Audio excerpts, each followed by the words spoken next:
A glance at Imam Khomeini's life.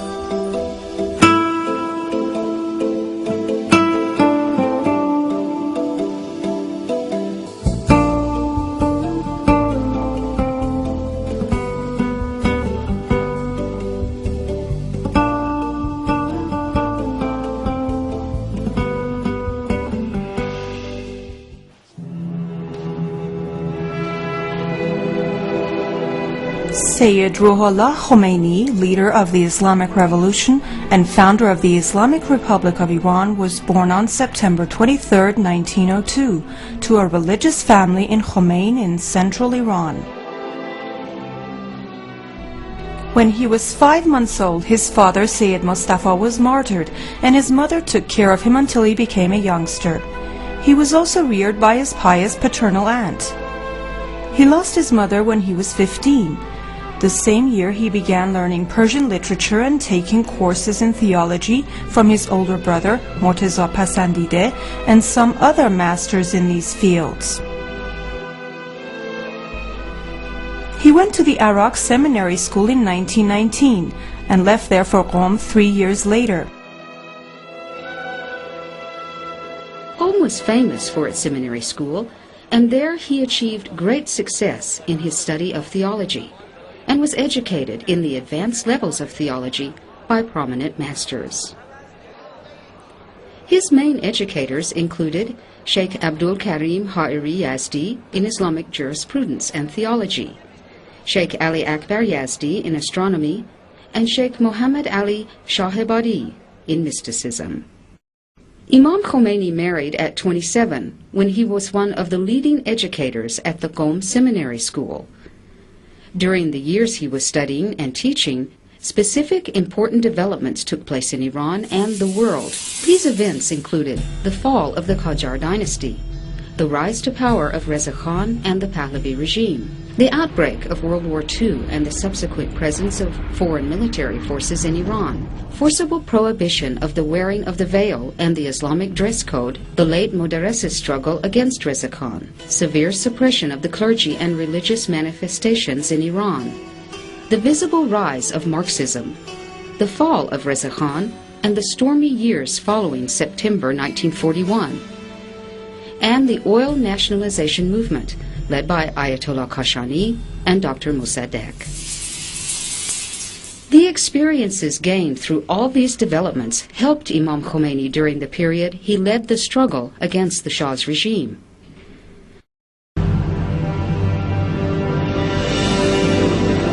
The most salient event which marked the beginning of Imam Khomeini's leadership was the bloody uprising of June 5, 1963, that was harshly suppressed by the Shah's regime. 1 year later, Imam Khomeini was sent into exile in Bursa, Turkey, following which he voiced his opposition to the granting of legal immunity to all U.S. military advisors in Iran, known as the capitulation issue. He remained in Turkey just 1 year and then migrated to Najaf, Ashraf, Iraq. His 13-year residence in Najaf is considered one of the most important periods of his life. During these years, he taught theology at the highest levels and trained many great and knowledgeable pupils who later assumed their place in the Iranian nation's struggle against the Shah's regime. At the same time, he was paying careful attention to socio-political developments occurring in Iran. One of his sons, Sayyid Mustafa Khomeini, was martyred on October 22, 1977. His martyrdom was the starting point in the continuous protest movement against the regime, which eventually led to its downfall. During the months from October 1977 to February 10, 1979, pressure from the Iraqi government forced Imam Khomeini to leave for Kuwait. After he was prevented from entering Kuwait in October 1978, he headed to Paris. From Paris, he led the great Iranian national revolution.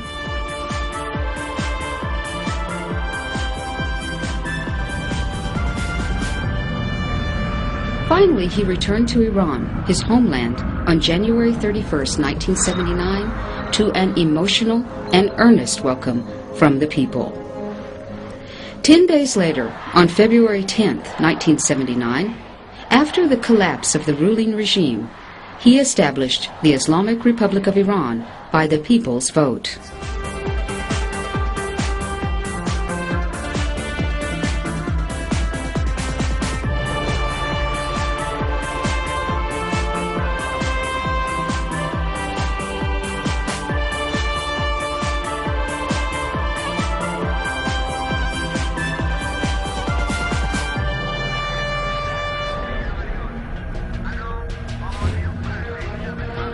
During his leadership, which lasted 10 years and 4 months, he guided the Iranian people through many formidable events, such as the 8-year imposed war with Iraq.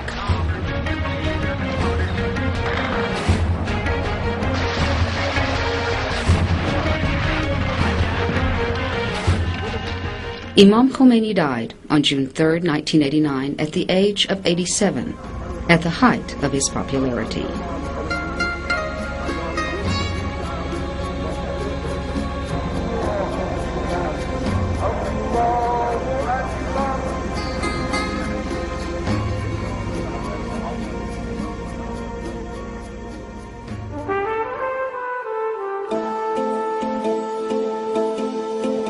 Political life of Imam Khomeini.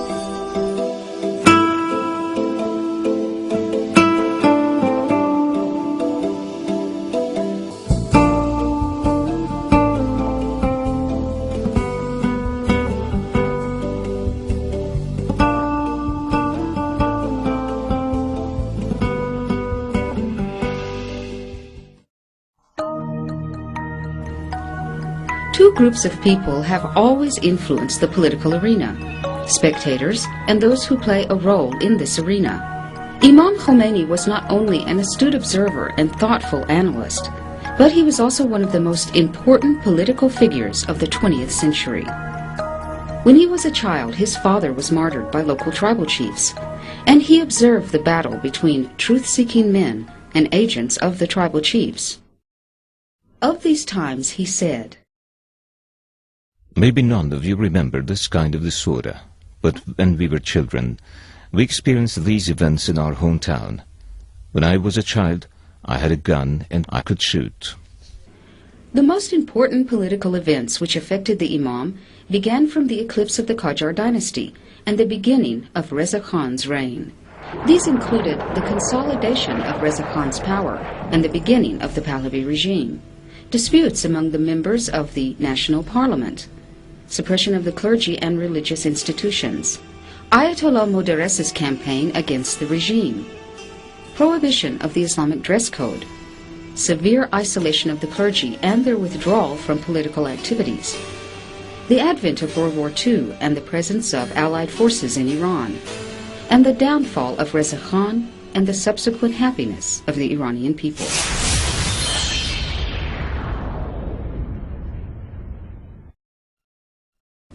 Other events through which Imam Khomeini also gained valuable and important experience included the formation of different parties and growth of materialistic currents, the rise of liberation and nationalist movements in third world countries, Ayatollah Kashani and Dr. Mossadegh's uprising, and the nationalization of Iran's oil industry, America's coup d'etat in Iran of August 18, 1953, and the ensuing oppressive years. Some of Imam's opinions about these events can be viewed through his statements. About the parliament under Reza Khan, he suggested, Whatever they did after the constitutional period and all provisions which grew during Pahlavi's reign, Parliament played a role in them. They digressed from the aims of consultation and wanted to establish a law-by-the-sword Parliament. Finally, they denied people their right to vote. Imam Khomeini always remembered that period and that Reza Khan had suppressed all religious authorities. He said, They prohibited all ceremonies of recital of the tragedies of Karbala and suppressed all clerics in such a severe way that they could not even appear in public places. One of the most important political events at that time was the presence of Allied forces in Iran and the subsequent downfall of Reza Khan. Freedom of political parties and their activities were extended after Reza Khan's fall. Various political parties and currents were created, and a type of mental suffering dominated the country. At the time, Imam Khomeini was considered as one of the most accomplished scholars of the seminary school. He published his first political book in response to accusations made by some intellectuals against Shi'ism. This work, titled Discovery of Secrets, indicated his revolutionary spirit, revivalist insight, and new ideas for social and political concerns of the country. Moreover, the book expressed the depth of the Imam's knowledge and experience in the field of social and political events.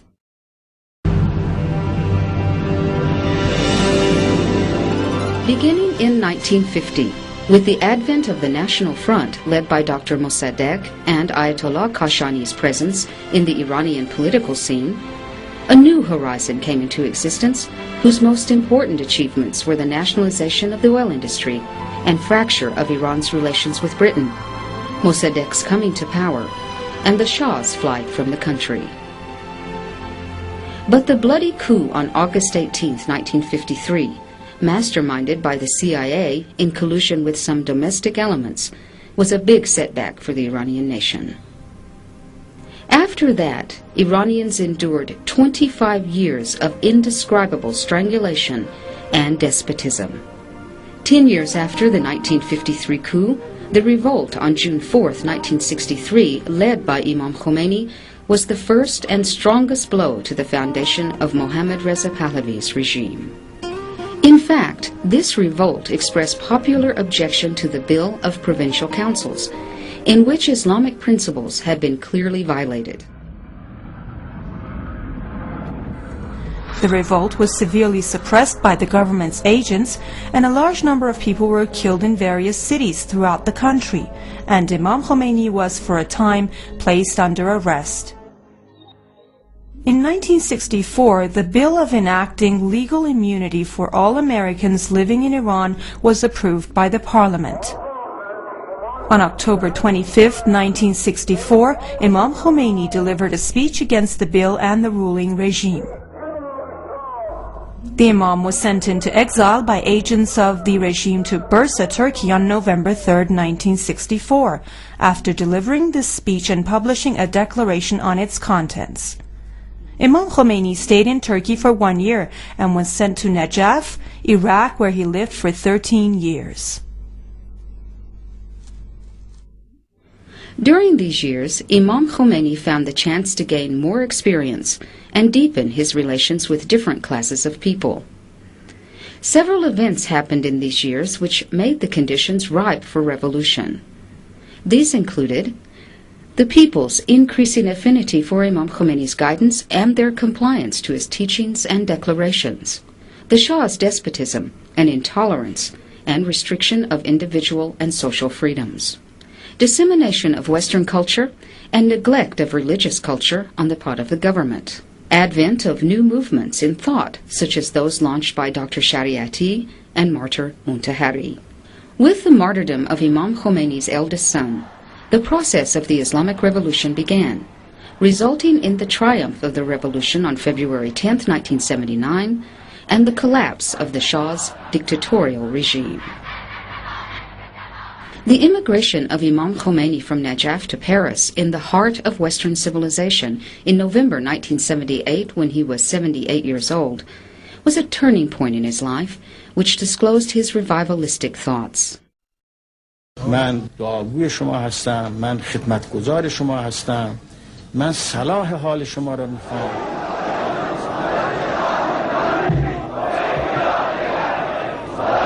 Surely Imam Khomeini's 10-year leadership after the victory of the Islamic Revolution was the greatest period of his life.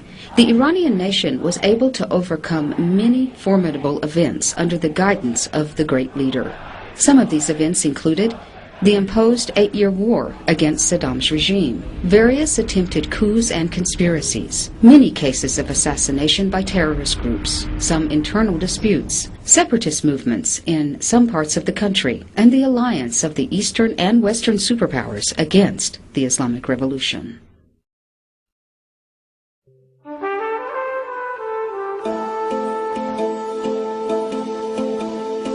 Scientific aspect of Imam Khomeini's character.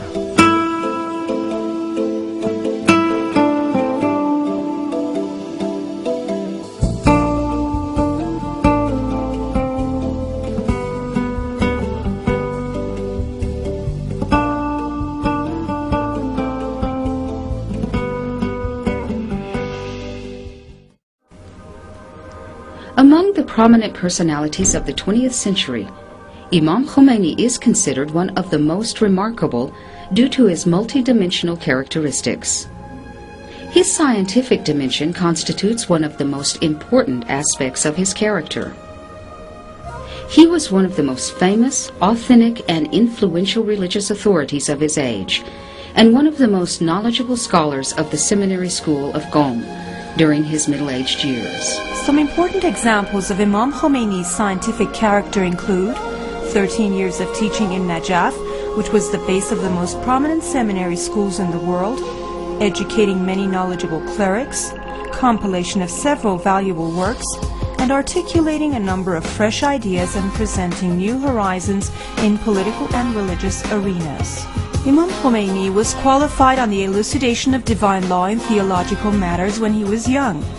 At age 27, he began teaching pupils in Islamic philosophy. The subjects taught by Imam Khomeini briefly included Islamic philosophy, with texts such as Sabzivari's Manzumeh and Mullah Sadra's Asfar Arbaye. Theoretical mysticism, with texts like Ibn Arabi's Phosis and Gaysari's Mogadameh.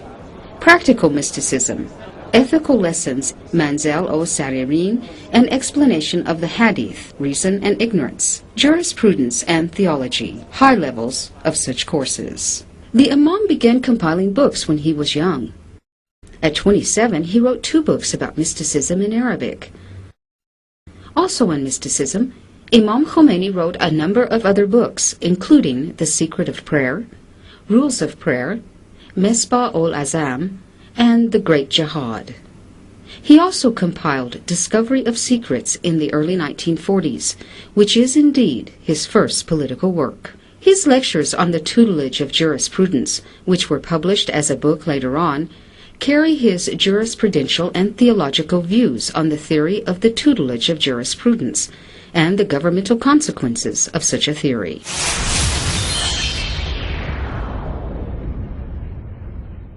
He also possesses certain works on jurisprudence and theology.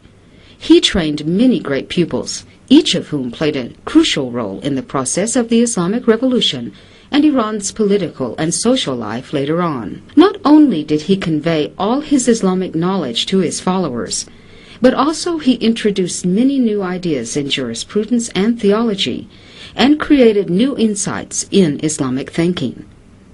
Future generations must do their best in their endeavor to understand what his innovations have been.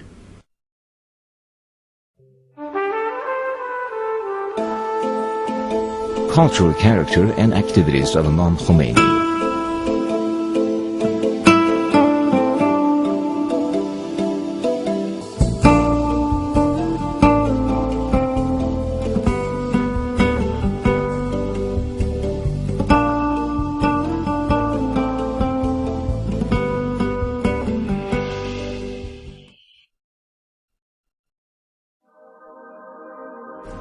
If we consider values, beliefs, attitudes, and behaviors as major elements of culture, and if we call someone who tries to change old values and establish new values a cultural character, then we will understand that Imam Khomeini is the greatest cultural character, not only in contemporary Iran, but also in the region and Islamic nations. Mainly, Imam Khomeini is known as the leader of the greatest popular revolution of the 20th century and the founder of the Islamic Republic of Iran. But he dealt with politics as much as necessary, as he deemed it his duty. But he gave most of his attention to the cultural realm of the society. According to him, culture is the main element of society, especially in a century where the dominant Marxist ideology considered the infrastructure of the society as lying within the relations of production.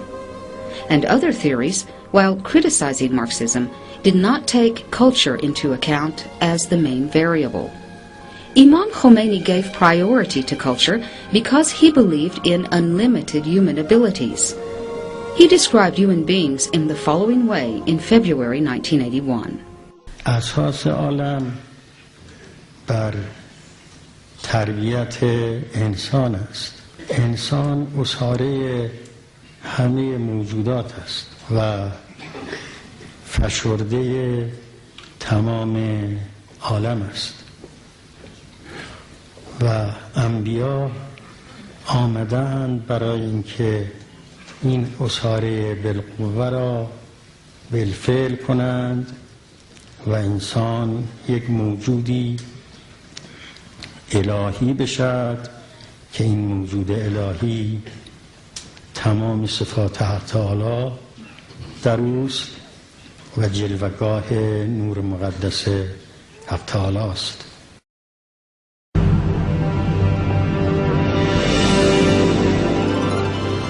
Imam Khomeini, based on his outlook on human beings, viewed culture as the main parameter in all social and historical developments, and paid serious attention to it. One of the manifestations of this focus was the priority Imam Khomeini placed on universities and students. He expressed his viewpoint on the issue in the following statement. My dear children, I'm not afraid of economic sanctions or military intervention. What does frighten me is cultural dependency.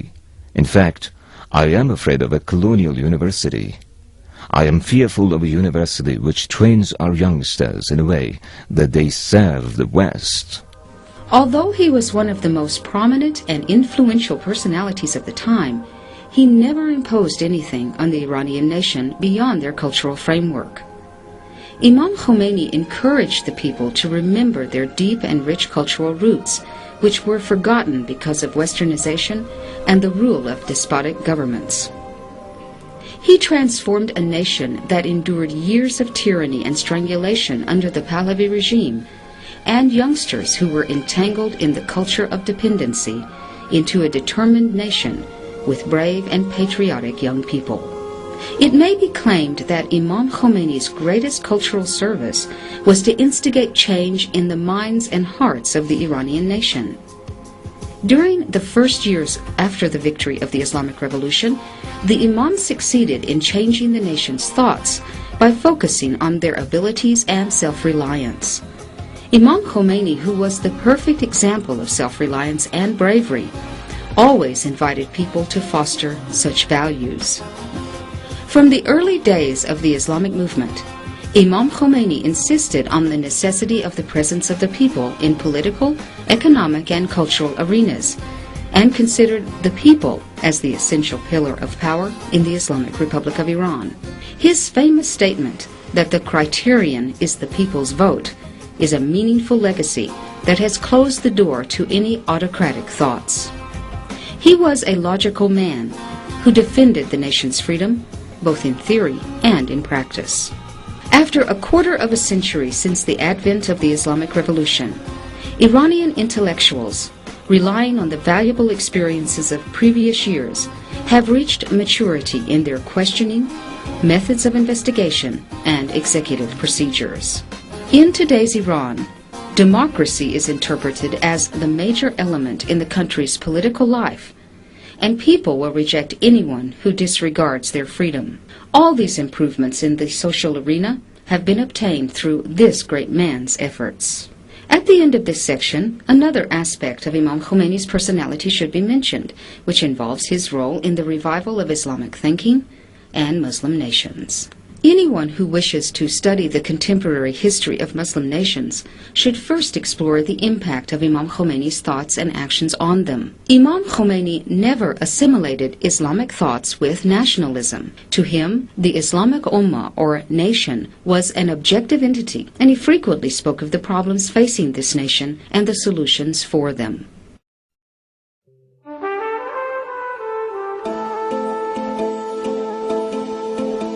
Imam Khomeini's life from religious point of view.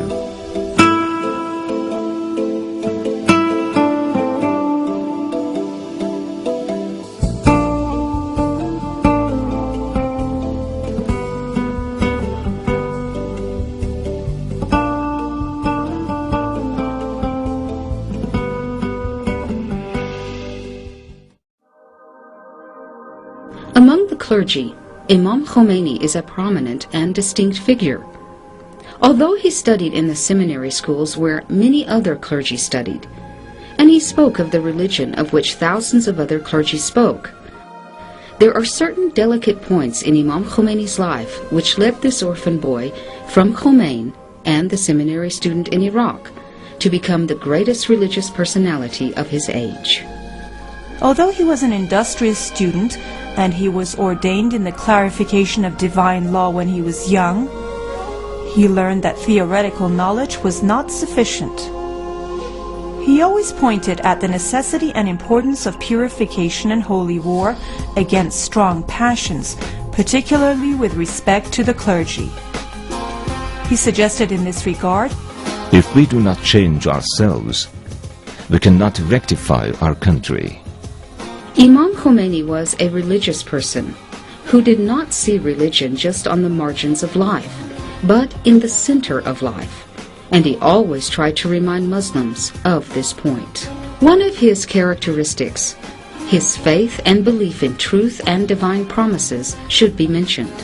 Having this kind of idea helped him believe in his aims. Nevertheless, the Imam, in spite of his unlimited faith, was very flexible in accepting new realities. In fact, he was a true manifestation of a religion which loves all people, no matter what their color or race. He wanted to make peace among all nations around the world, but he never allowed anyone to deceive him. According to him, it is not possible to build peace between the tyrant and the oppressed, so justice in human relations was his priority. Logic and love are often considered two opposite perceptions, both in Islamic and Western civilizations, but Imam Khomeini demonstrated that they could be reconciled.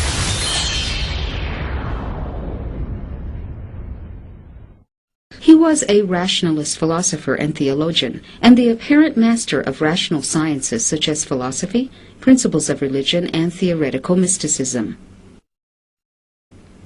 On the other hand, he was a wayfarer who had learned the true path from great scholars such as Ayatollah Mirza Javad Malaki and Ayatollah Shahabadi, and passed the highest levels of practical mysticism. Apart from Imam Khomeini's full allegiance to Sharia as the objective manifestation of religion, he cared about the truth of religion and reconciled these two perfectly. In the religious realm, he gained the highest grade and became the spiritual leader of Shiites all around the world. He always used reasoning and convincing methods to persuade people and invite them to religious ceremonies, because according to him, inviting others to accept an idea by means of force was unacceptable. As God says, there is no obligation in accepting religion. Imam Khomeini invited others to Islam by his kind and honest behavior in his private, social, as well as political life.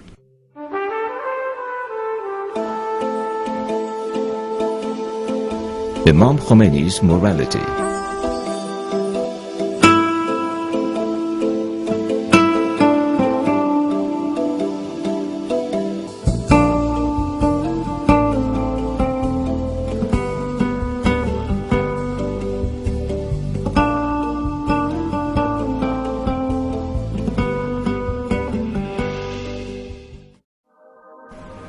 One Western author has suggested you worship God as much as you like other people.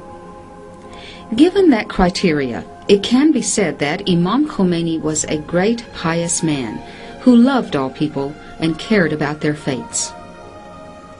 As some of his close friends and followers reported, Imam Khomeini enjoyed the following characteristics: purity, patience, forbearance, and tolerance, courage, a trust in God, a love for all people, religious enthusiasm, austerity, abidance with law and religion, resoluteness, and kindness. He always made a distinction between his private life and public position. He never complained or let anybody defend him during the Islamic movement. During his leadership, he never complained to anyone, and no one was harassed for disturbing him. He did not care about the mortal world and earthly pleasures. During his leadership, he did not impose anything to the treasury and lived as simply as ordinary people did. He never let his relatives take advantage of his position. He did not declare anything that he himself did not practice. He was a truly brave man, even on the night when the regime's agents took him into exile. He said about the night he was arrested, "I was not afraid at all. The night, however, the agents were very fearful, and I reassured them." He showed his humbleness when he said that a martyred 13-year-old boy was the true leader. Among his resoluteness, he had a sense of humor and accepted the truth very easily. He was humble in confessing his mistakes, as he mentioned in his political testament. He always gave priority to the expedience of the political system.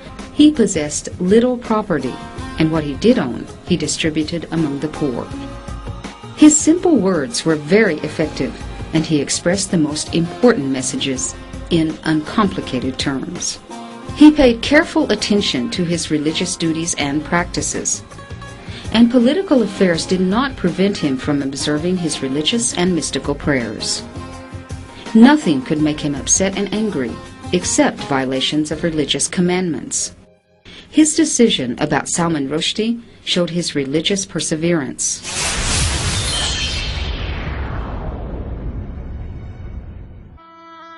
He had very good relations with young people and children even when he was old. In his private life, he respected his wife very much, as he respected all women. He was as humble to the nation as he was determined and tough towards the superpowers. He furthermore advised all statesmen of the Islamic State to serve the nation honestly and live simply. Contrary to the fact that suspicion is prevalent among politicians, he was an optimistic leader and never let bad thoughts influence his outlook on existence and people. For this reason, he went to his God with a calm mind, a confident heart, a hopeful conscience, and a happy spirit.